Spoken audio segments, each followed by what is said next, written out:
The presidential election was fair, and the questioning of its results by Karol Nawrocki's opponents is a threat to democracy, so said Polish President Andrzej Duda, once again calling on Poles to be vigilant against provocations organised by the December the 13th coalition.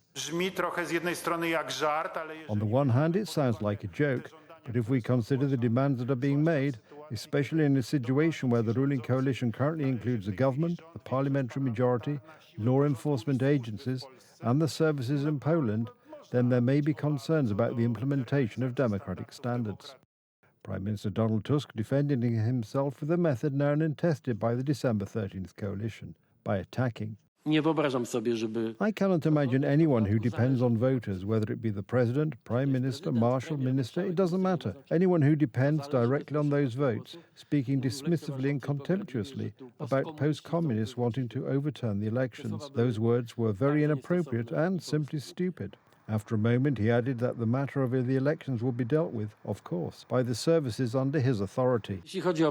As for what is our responsibility, first of all, as I have already said publicly, wherever there is a suspicion of a crime, it is our role, specifically that of the Prosecutor General, the Prosecutor's Office, the police and the Internal Security Agency, to proceed as we always do in such situations. The President responded with a post on the X portal. Prime Minister Tusk thundered today at the government meeting that not a single vote should be disregarded. I couldn't agree more. That's why I am warning my fellow citizens, paraphrasing the Prime Minister's old statement, I advise you to keep a close eye on the votes you cast in the election.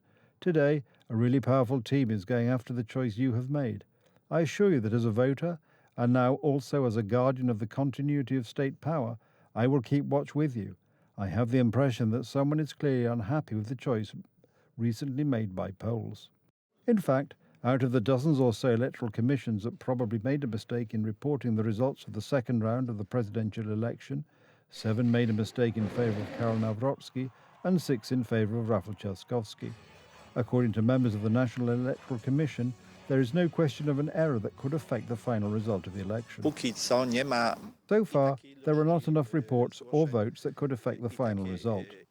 However, this difference does not seem to raise any concerns about the validity of the election.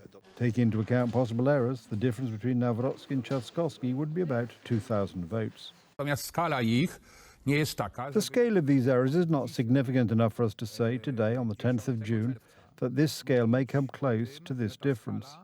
The difference is not 360,000. I'm saying approximately, but it would have to be at least a difference of 180,000 votes. Similar conclusions may be drawn from the calculations of Jakub Kubajek, a statistical analyst.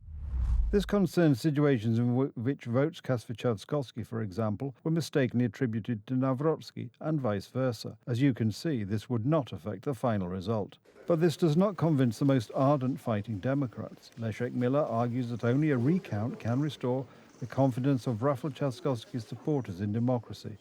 After all, many of them are already saying that if this does not happen, they will never vote again. In the interest of the quality of our democracy, the only fair solution is to recount the votes. A situation in which we are not sure whether our vote has been counted correctly undermines the very meaning of participating in elections. So far, only a few dozen election protests have been reported, the lowest number in over 30 years when it comes to presidential elections. For comparison, in 2020 there were almost 6,000. 20 years ago there were almost 600,000. And the Supreme Court nevertheless recognized their validity. All these actions are primarily aimed at covering up Rafał Trzaskowski's huge failure, covering up the crisis that is currently affecting the government, and convincing the part of society that still believes in this government that it is capable of achieving anything. There are currently no grounds, either legal or factual, to challenge Karol Nawrocki's election as President of Poland.